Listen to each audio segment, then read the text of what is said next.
दोस्तों, शाम की पूजा का सही समय क्या होता है? शाम को दीपक कब जलाना चाहिए और दीपक जलाते समय किस नियम का पालन करना चाहिए? अगर हम शाम को दीपक जलाते हैं तो क्या हमें स्नान करना आवश्यक है? मतलब शाम की पूजा बिना स्नान किए कर सकते हैं या नहीं कर सकते हैं? और शाम को घर में कितने दीपक प्रज्वलित करने चाहिए? कहां कहां दीपक प्रज्वलित करना चाहिए? दीपक जलाने का मंत्र क्या होता है? घर की परेशानियों को दूर करने के लिए और किसी विशेष मनोकामना को पूर्ण करने के लिए दीपक किस प्रकार से प्रचलित करना चाहिए? इसलिए आज की जो वीडियो है पूरी तरह से संध्या वंदन पर आधारित है।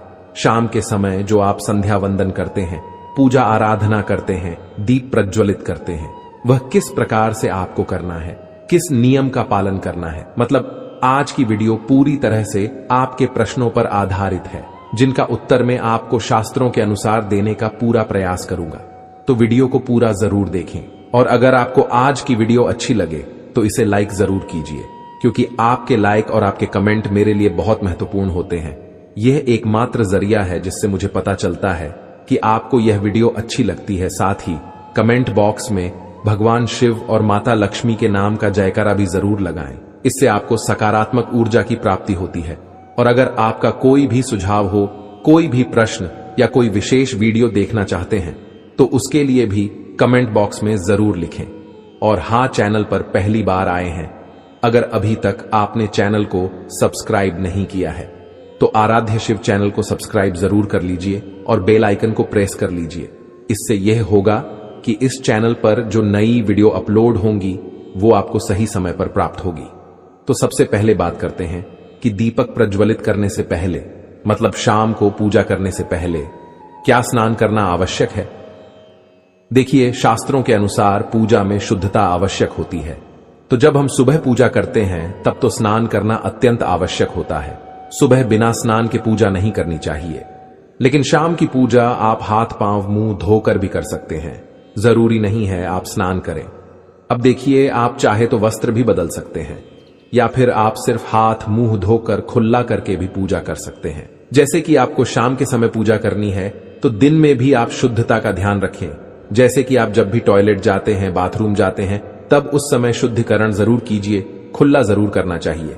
हर बार जब आप बाथरूम जाते हैं तो अगर आप दिन भर शुद्धिकरण का ध्यान रखते हैं तो शाम के समय बिना स्नान किए भी सिर्फ हाथ पांव धोकर पूजा कर सकते हैं।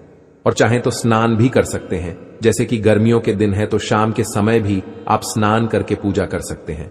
तो बहुत सारी चीजें आप स्वयं भी अपने विवेक से निर्धारित कर सकते हैं। आपका अगला प्रश्न है कि शाम की पूजा में दीपक किस समय जलाना चाहिए? तो देखिए, शाम को जो पूजा का समय होता है वह प्रदोष काल का समय होता है। मतलब जिस समय सूर्य अस्त हो रहा होता है उस समय हमारे घर में दीपक प्रज्वलित हो जाना चाहिए। अब जैसे कि आप लोगों के प्रश्न आते हैं कि कितने बजे दीपक जलाना चाहिए शाम को, तो देखिए, शाम को सूर्यास्त का समय हर मौसम में अलग अलग होता है। जैसे कि सर्दियां चल रही होती है तो 5:30 बजे तक भी सूर्यास्त हो जाता है। जैसे गर्मियों का मौसम है तो 6:30 से लेकर 7 बजे तक ऐसे ही सूर्यास्त का समय होता है। कई बार 7:30 का टाइम हो जाता है। गर्मियों में तो प्रत्येक मौसम में सूर्यास्त का समय अलग अलग होता है। इसलिए एक सही समय बताना कि इसी समय आप दीप प्रज्वलित करें तो यह बहुत मुश्किल होगा और यह ठीक भी नहीं होगा। एक ही समय पर हर बार हम दीप प्रज्वलित नहीं कर पाएंगे। इसलिए संध्या काल का ध्यान रखिए।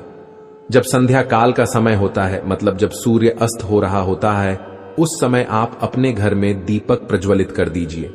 और अब बात करते हैं कि कितने दीपक आपको अपने घर में प्रचलित करने चाहिए। शास्त्रों के अनुसार संध्या काल में प्रतिदिन अपने घर के मुख्य द्वार पर एक दीपक जरूर जलाना चाहिए। इससे क्या होता है कि शास्त्रों के अनुसार शाम के समय संध्या काल में लक्ष्मी माता और उनकी बहन दरिद्रता दोनों ही भ्रमण पर निकलती है। तो जिस घर के मुख्य द्वार पर दीपक प्रज्वलित होता है उस घर में मां लक्ष्मी प्रवेश कर जाती है। और जिस घर के मुख्य द्वार पर दीपक नहीं जल रहा हो उस घर में दरिद्रता प्रवेश कर जाती है। तो इसलिए मां लक्ष्मी का प्रवेश आपके घर में हो, इसके लिए घर के मुख्य द्वार पर एक दीपक जरूर प्रज्वलित करना चाहिए।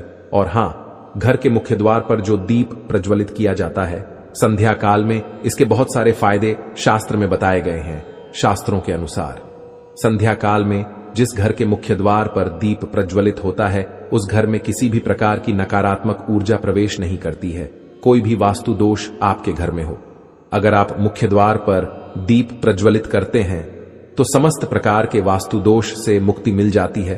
और अगर आपके घर में पितृदोष है जिसकी वजह से परेशानियां आपके घर में बनी हुई हैं, तो घर के मुख्य द्वार पर जो हम दीप प्रज्वलित करते हैं इससे घर का पितृदोष भी समाप्त हो जाता है।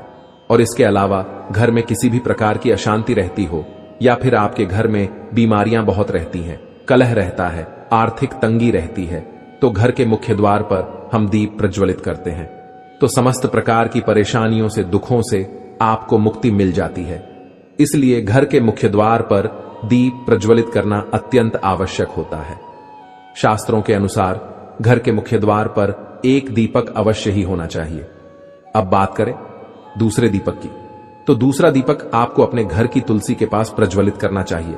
शास्त्रों के अनुसार अगर शाम के समय संध्या काल में तुलसी की जड़ के पास अंधेरा रहता है, ऐसे घर में दरिद्रता का स्थायी वास बन जाता है। और जिन घरों में शाम के समय तुलसी के पास दीप प्रज्वलित किया जाता है, ऐसे घर में लक्ष्मी का वास होता है।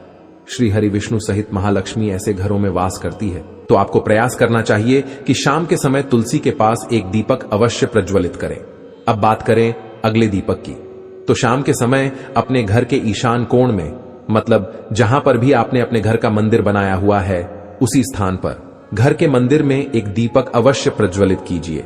2-3 दीपक आपको प्रतिदिन जरूर प्रज्वलित करने चाहिए। और अगर आप तीनों दीपक प्रतिदिन प्रज्वलित करते हैं तो विश्वास रखिए आपके घर की बहुत सारी परेशानियां स्वयं ही समाप्त हो जाती हैं। और अब बात करते हैं अगले प्रश्न के बारे में, जो आप लोगों के हमेशा प्रश्न आते हैं कि दीपक किस चीज से प्रज्वलित करना चाहिए, सरसों का तेल डाल सकते हैं या नहीं, या फिर तिल के तेल का प्रयोग करना चाहिए, या फिर शुद्ध गाय के घी का किस चीज से हम दीपक प्रज्वलित करें।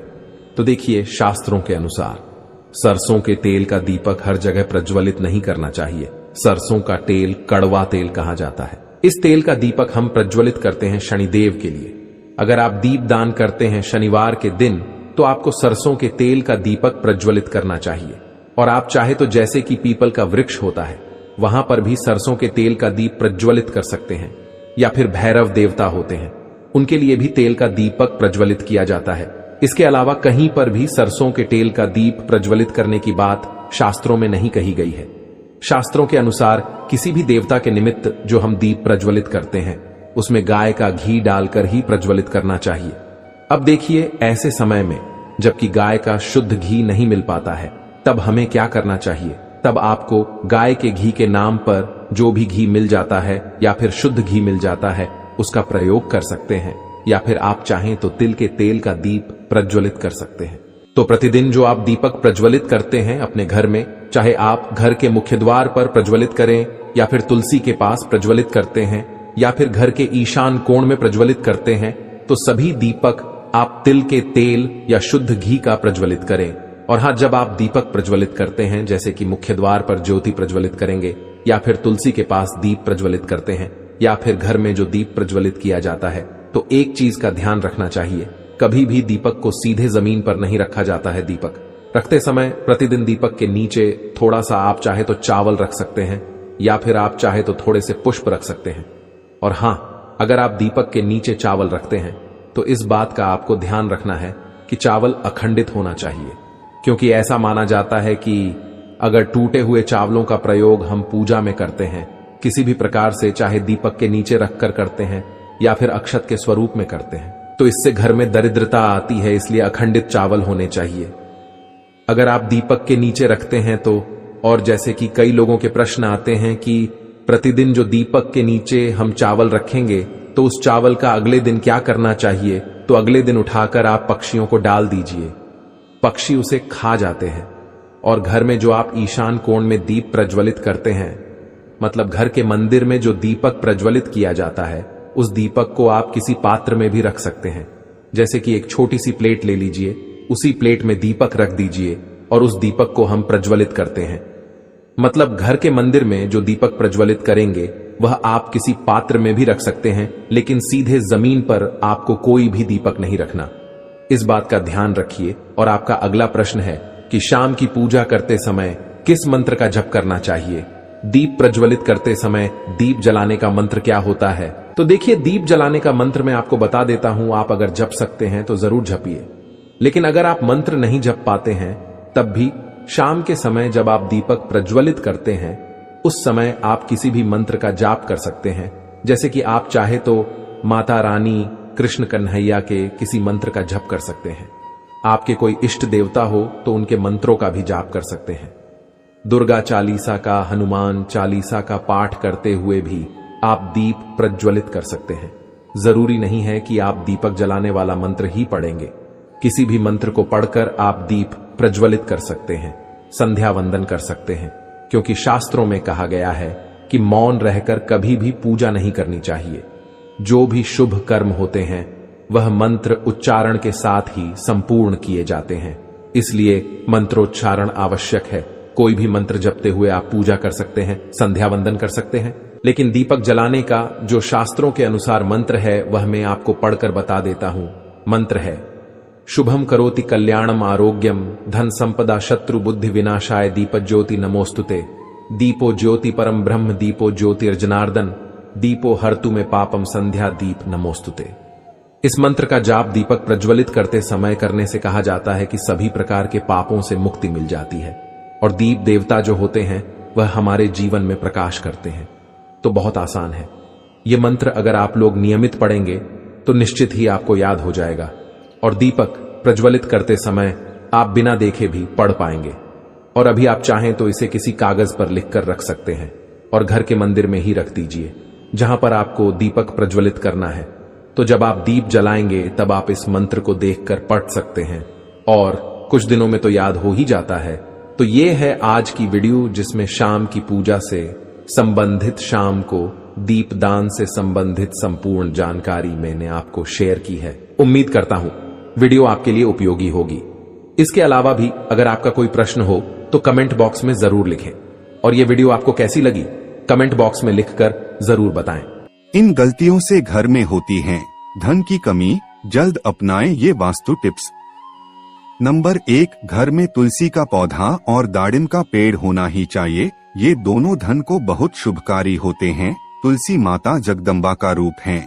जब भी तुलसी सूख जाए सावधान रहें, ये आपदा और धन के नाश का प्रतीक है। नंबर 2, अगर किसी भूखंड में ईशान कोण कट जाता है तो हरगिज न खरीदे। ऐसे घर में रहने वाले दरिद्रता भोगते हैं। उसी प्रकार अगर ईशान में स्थित शौचालय भी गरीबी और रोग को आमंत्रित करता है। नंबर 3, घर के उत्तर दिशा में रखा गया मछली कुंड सुख और संपत्ति को आमंत्रित करता है। ध्यान रहे, मछली कुंड का जल बदलते रहें। मृत जीवों को मछली कुंड में न रखे। नंबर 4, घर की मालकिन सुबह स्नान करके मुख्य द्वार की देहरी पर 1 लोटा जल नित्य डाले तो मां लक्ष्मी का आगमन होता है। अपनी माता या पत्नी से वाद विवाद या झगड़ा करने से, विशेषकर शुक्रवार को या सोमवार को धन संबंधी रुकावटें आती हैं। नंबर 5, प्रत्येक अमावस्या को घर का सारा फालतू सामान बेच दे या बाहर निकाल दें। इससे घर में सुख शांति रहती है और आर्थिक रूप से सक्षम बनते हैं।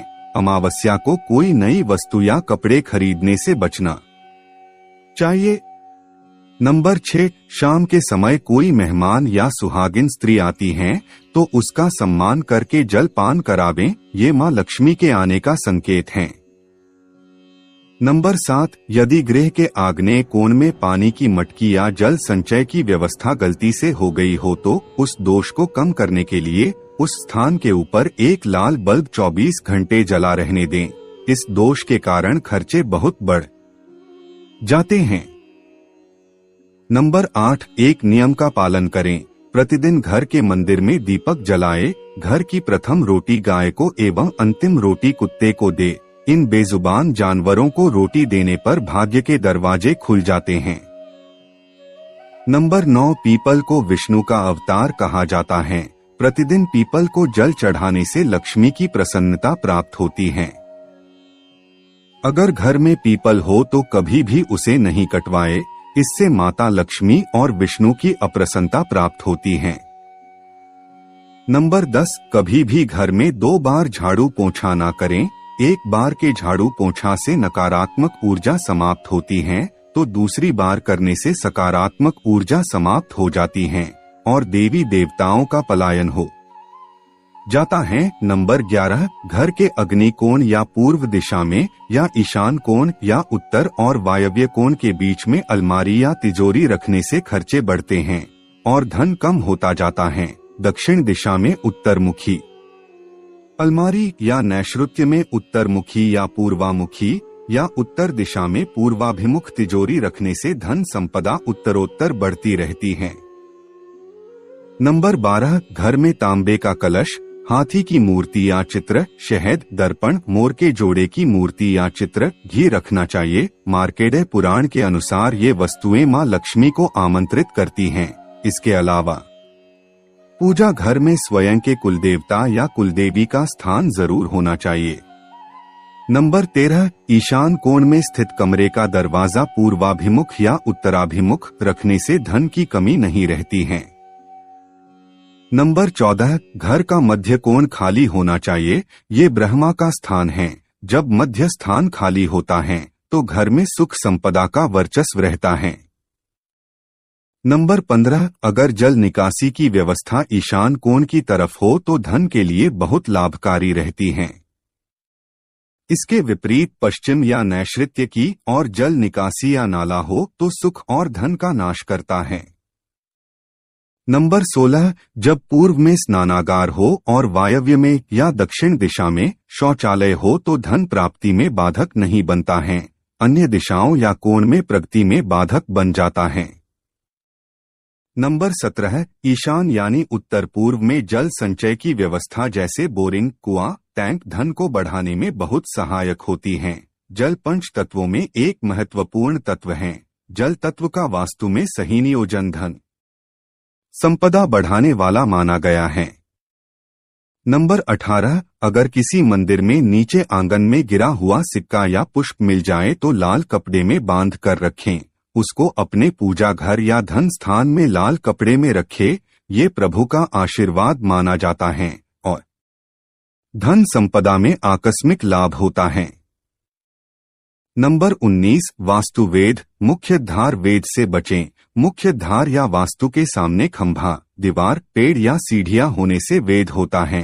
ये सकारात्मक ऊर्जा को रोकता है और धन और प्रगति में बाधक बनता है। नंबर 20, आग्नेय कोण में रसोई, ईशान में पूजा घर और नैऋत्य कोण में मास्टर बेडरूम बहुत ही शुभकारी होता है। सुख संपदा और धन की उत्तरोत्तर प्रगति होती है। अगर जानकारी अच्छी लगी तो वीडियो को लाइक एंड शेयर करें और चैनल को सब्सक्राइब करके